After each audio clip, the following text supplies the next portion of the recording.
This communication was done in 2016 by Professor Goran Slota and Andrew Lunazi. Of course, you are very, very conversant with that. And then after that, we start the program. Why are we doing this? Why are we doing this? Why do we have to make references to these three issues I have mentioned here? Is because a lot of people will say that, okay, what you have to do it this way, you have to do it that way, wait for international community to intervene and all that. But we want to tell them this evening that all these things they are saying, IPOB under your leadership has done even more than expected. And there is nothing to show for it anywhere today. You have written to International Criminal Court. You have hired some of the best lobbyists all over the world. You have done all this, and today we are going to show it to the public. Biafra referendum, they take place. After Biafra referendum, it go be an Igbo referendum. It go be Biafra land referendum. Every south, east, and south. Watch this video. Share this video. Follow my backup page. Peace out. For the very first time, the application filed to the ICC in 2016. I know you'll be very surprised that I'm talking. Are you hearing me? Loud and clear, Simon. I'm hearing you. Please. So I'm going to pull the application IPOB under your leadership filed to the International Criminal Court in 2016. Yes. We are only going to read because it is about 93 pages. Mm-hmm. So when people are talking, they are saying something they know nothing about. They don't know how far you have gone with the IPOB, especially to get justice for what the Nigerian government has done to our people. So today I am going to release only one tip of the iceberg, and I'm doing it for the very first time on this program.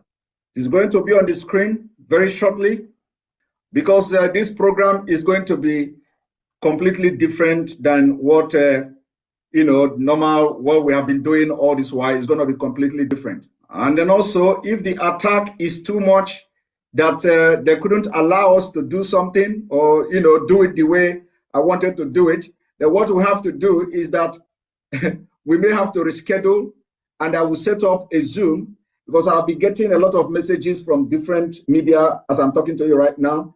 I'll be getting a lot of messages from different media houses, and they are telling me what to do. They are telling me to do this and do that. So if this doesn't work out, we have to now. We can have a discussion, and then we can present the evidence afterwards. We can have a discussion today, and then the evidence will be presented later. Exactly. Yes. So before we go forward, could you tell our viewers a little bit about this application I've just mentioned to you, filed in 2016? In 2016, our lawyers, should I say our attorneys in Europe, approached the ICC to make or to present a very compelling case about the human rights abuses being perpetrated by the Nigerian government against the people of Biafra. As you well know, Goran did a very wonderful work. That was in 2016. Also in 2017, additional work was done by our lawyers here in the United States of America. In 2018, additional work was done by our lawyers back home. In 2019, we hired one of the top human rights lawyers in the world to litigate this very matter before the ICC against the Nigerian government. In that same 2019, and as you said, I believe for the very first time, I'm providing clarity on this very matter, I went to the ICC myself. I went to ICC myself. I was deposed. I told them exactly what was happening. They said we shouldn't discuss it when we go outside, and we've been waiting since 2019. We're in 2021. And instead of doing something about the, should I say, the very relentless pursuit of the Biafran people,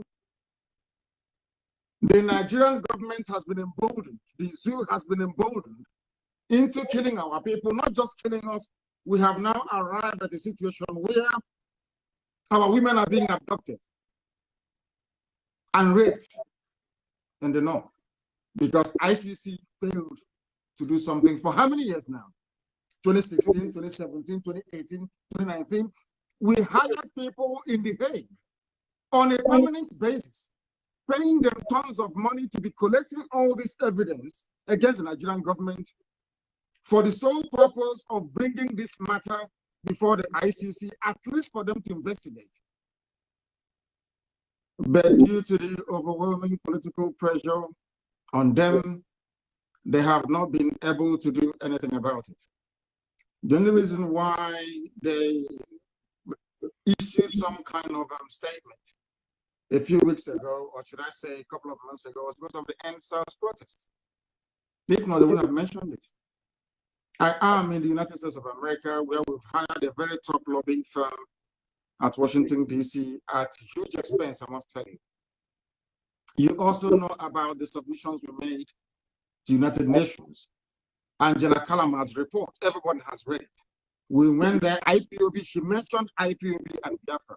You can see that report on human rights abuses in the zoo.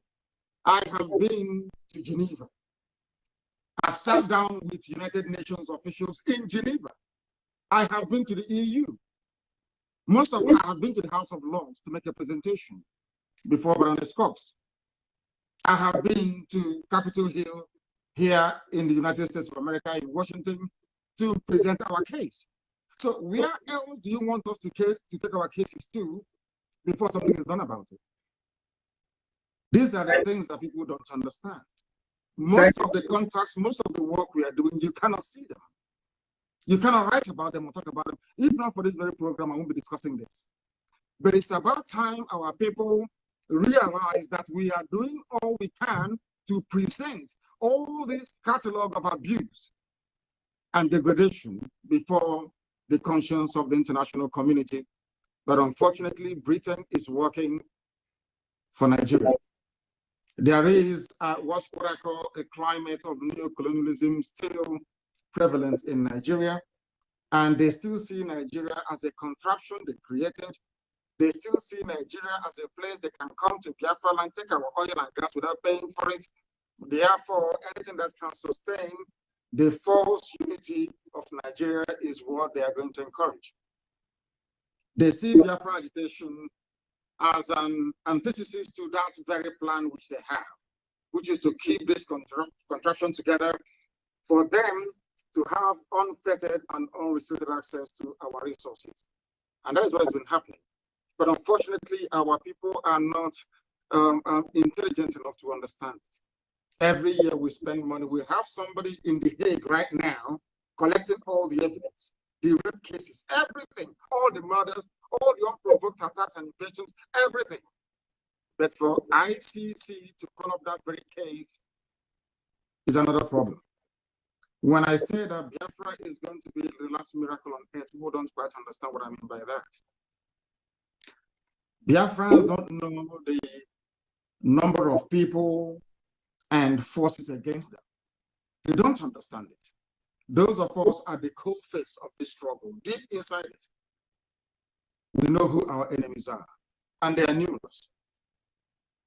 But I am very, very confident of victory because the God we serve is the one that made this very universe, and his words must prevail.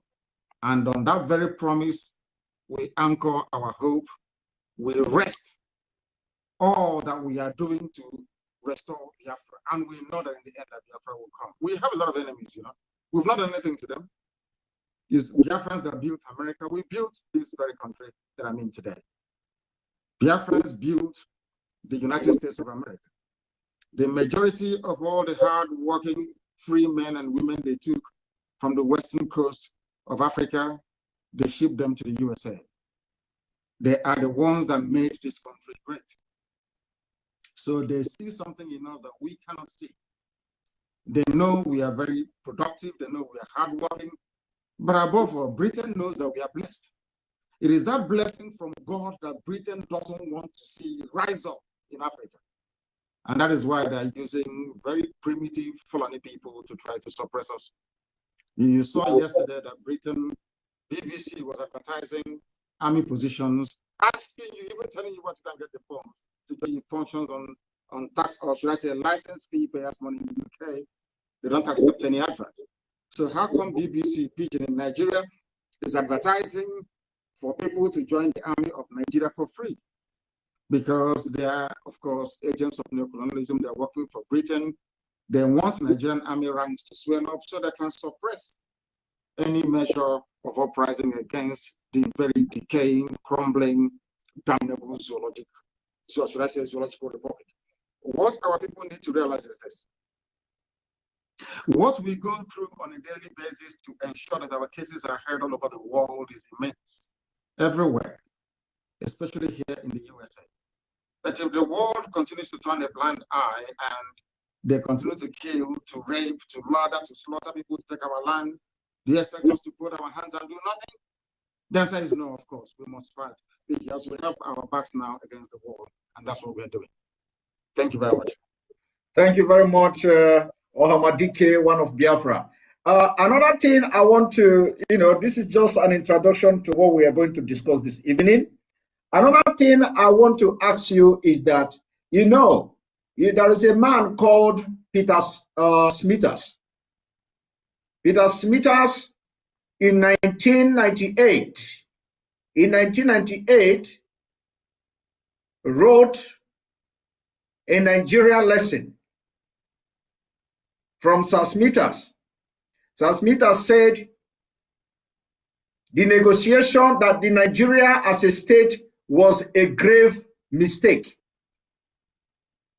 After 40 years, it is clear that this was a grave mistake which has cost many lives and will probably continue to do so.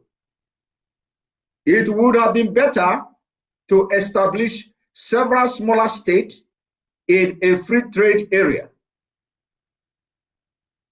The exculpation, it must be said, that we did not then have the examples of the collapse of Yugoslavia and of the Soviet Union before our eyes. This was a man who was the parliamentary private secretary to the Minister of State and the Secretary of State in the Colonial Office 1952 to 1959. Can you tell us more about what you feel he is trying to do here? What he's trying to do is to draw our attention to the incompatibility of the various ethnic nationalities you have that make up Nigeria, but more importantly, to draw our attention to the irreducibility of value system in determining who should belong with who in any nation. It's quite interesting that he used Yugoslavia as an example. The funniest thing that people don't understand about Yugoslavia is that they are all one Slavic people. They are all Slavic people, as you have with Russia and Bulgaria and all the rest of it. They're all Slavic people. They are one people, one race. They are predominantly Christians. Of course, you have in Bosnia and Herzegovina, during the march of Islam into Europe, that a few of them became Muslims, as you have in some parts of Kosovo and also in Albania. What I am trying to point out is this: these people who are one race, predominantly one religion, cannot live together in a country called Yugoslavia. How about people who are from Senegambia and goodness knows where else? Not the same language, not the same religion, not the same traditions, not the same culture, absolutely nothing. How can you make these people become one nation? Is not possible. That is something we've talked about before, that most Africans don't seem to pay much attention to. We are tribal animals by nature. Africans are tribal by nature. That is why every Christmas, every New Year festival, every August, we travel back to the village. Even if you live in Kaduna, somebody will ask you, where are you from? You say, I'm from Ihioma. Because that is where your ancestors come from. In Africa, we come from where our ancestors come from. But white Europeans can travel to Australia and they're comfortable. They're from Australia. They can travel to New Zealand. They're from New Zealand. They're okay with it. But even if you take us to New Zealand and we stay there for 1 million years, if you ask us where we come from, I will tell from Ibeco. That is something that is very unique to Africa, and nobody can take that away from us. And that is something that most people do not understand nor have an appreciation for.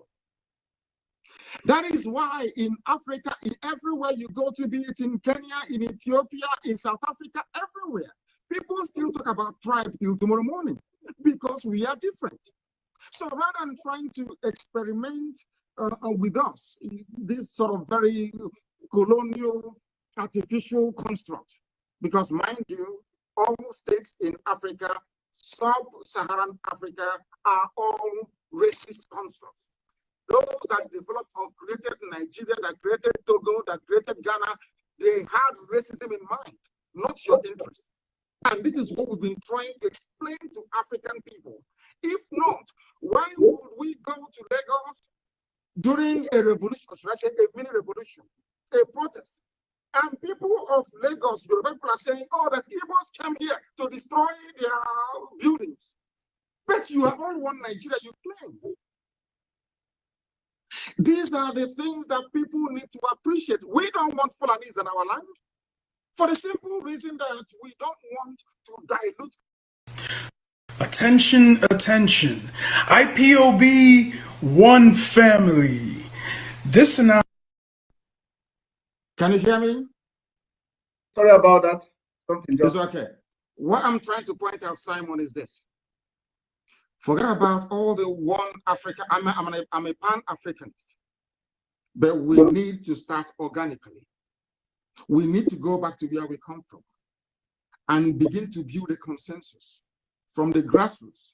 When Biafra want to join Oduduwa in forming a nation, we look at all the pros and cons and then reconcile all these things, and then we move together as one. Look at Britain that gave Nigeria, so that colonized and still owns Nigeria till tomorrow morning. Scotland wants to be on their own. Wales will be on their own very soon.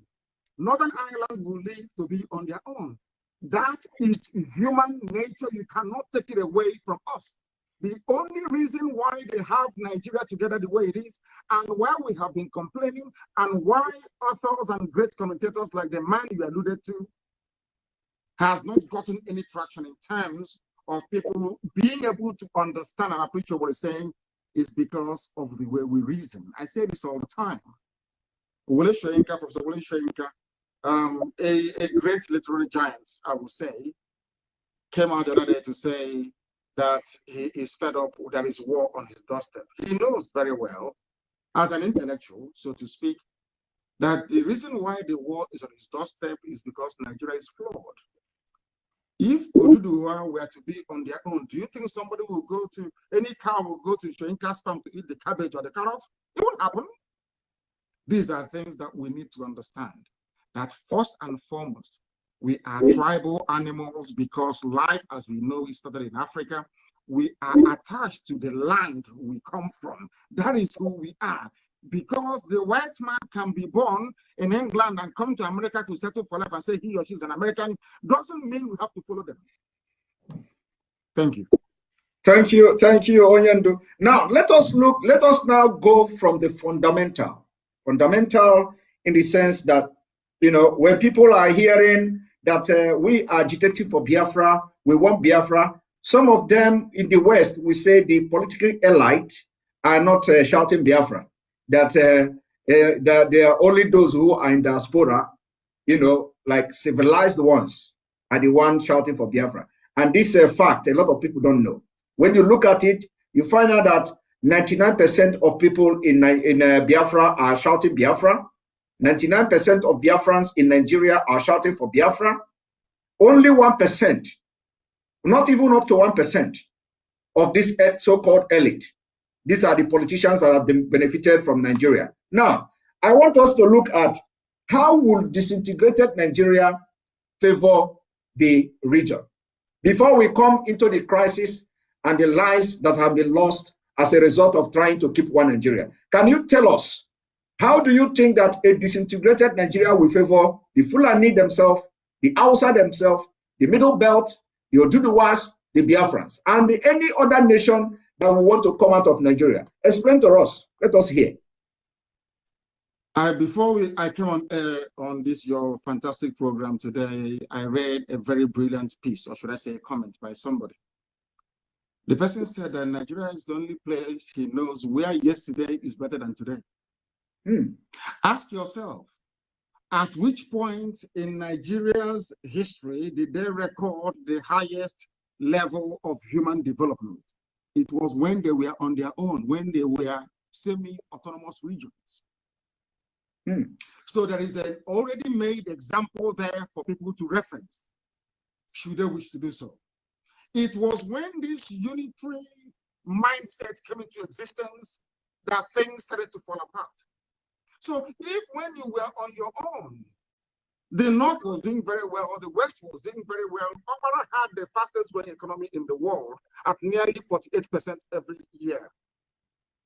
Awolowo did his magic in the West. Now tell me, you have a simple example. When people were, should I say, semi-autonomous, or should I say autonomous, so to speak, they were doing very well. Now you are together in one Nigeria. Everything is falling apart to the extent that people are coming from Mali, from Senegambia, from Niger, from Chad, in your backyard, raping and killing you. It's a no-brainer. It's simple common sense. As I said before, that is who we are.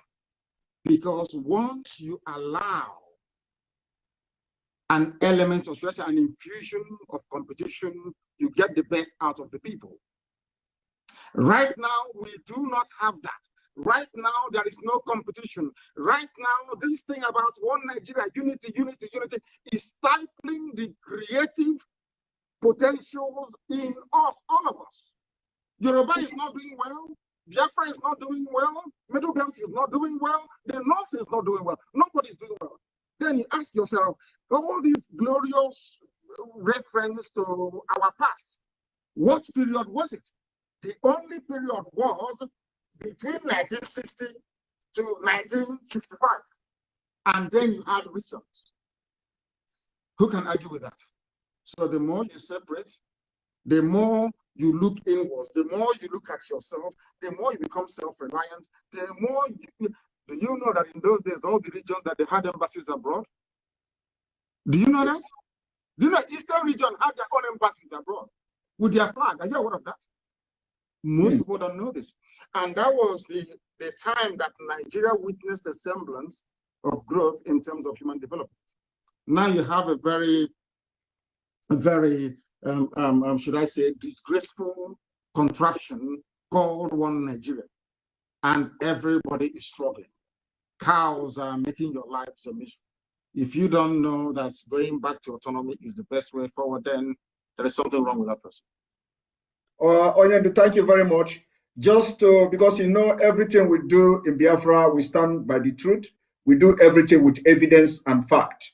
Just to back up what you have just said, I told you about 93 pages of application filed to the ICC. Barely few years of formation of IPOB, because this was in 2016.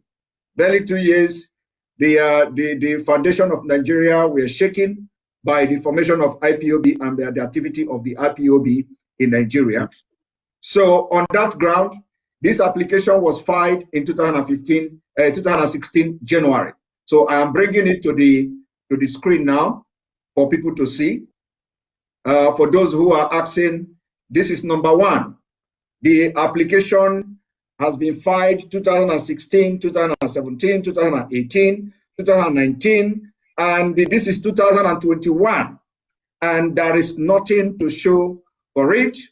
And there is a place I'm going. I'm going somewhere with this statement I'm making now, which we are going to discuss later on in this program.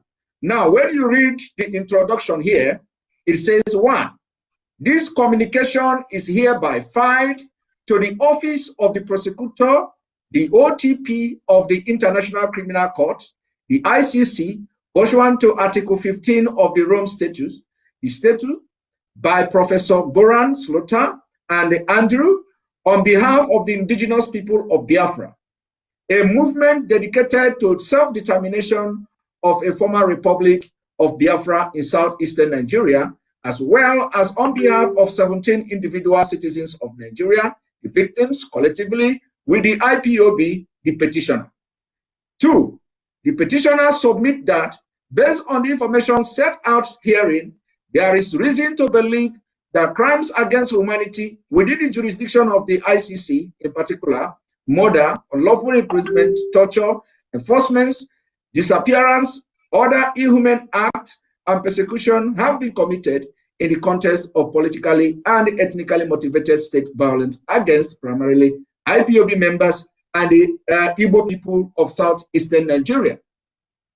Due to the absence of domestic criminal proceedings with respect to those potentially bearing the greatest responsibility for these crimes, in particular, but not limited to Nigeria current President Muhammad Buhari, and that was then, and in the light of the gravity of the act committed. Now, this is 93 pages, 93 good pages. The list can go on and go on. Factual evidences, citations, references, up to 93 good pages. And of course, like you said in the beginning, that you do not want to discuss this thing because a lot have been done and people are not aware of it. So just to let the public understand, what the IPOB have done all this while, when people go on social media to say IPOB under leadership of Mazi Nnamdi is doing this or they are not doing that, so this is just one evidence of it, that as far back as 2016, you have started taking actions which are necessary, lawful and legal actions against the Nigeria terrorist state. But up to now, nothing is happening. But I'm still going to come back to why I am showing this thing, because the actions of today is as a result of the failure of the international community to heed to the call of the Biafra people, of which you have done honorably well in that aspect. So this is just a side comment on what you have said before. Now, going to what you just said about how Nigeria, how it will benefit the other region and the component that makes up Nigeria, how it will benefit them when Nigeria is disintegrated. And you made mention of what you read, that Nigeria of yesterday, that yesterday is better than today. And that is very awkward fact. Very, very awkward fact that every president that comes to Nigeria, the last one will always be better than the new one. It's not only in the economic sector and all that. But the second question, or the third question I want to ask you is this. Now, looking at what is happening now, a lot of people don't understand what is going on in Nigeria. A lot of people still believe of course, they still believe somehow in Nigeria. They believe that the political structure of Nigeria is the major problem. And we, people following you, have a different view and a different opinion to this. And I think this is where the interest is clashing. Anybody that is shouting for Nigeria today believe that the problem is in the political structure. We are believing that the problem is not about political structure, but rather there is a motivated or there is a premeditated act to take our land and turn it into Islamic State or Fulanize us. So we are not looking at the aspect of the political structure anymore. It is a struggle for survival of our people. I want you to shed more light on this, because those supporting one Nigeria must have reason. And the reason what we have seen is that they are thinking that the political structure of Nigeria is the problem of Nigeria. So can you tell us more about, that it is not the political structure, rather something they should know about? Thank you, somebody. Something they know about, but pretend not to know about it.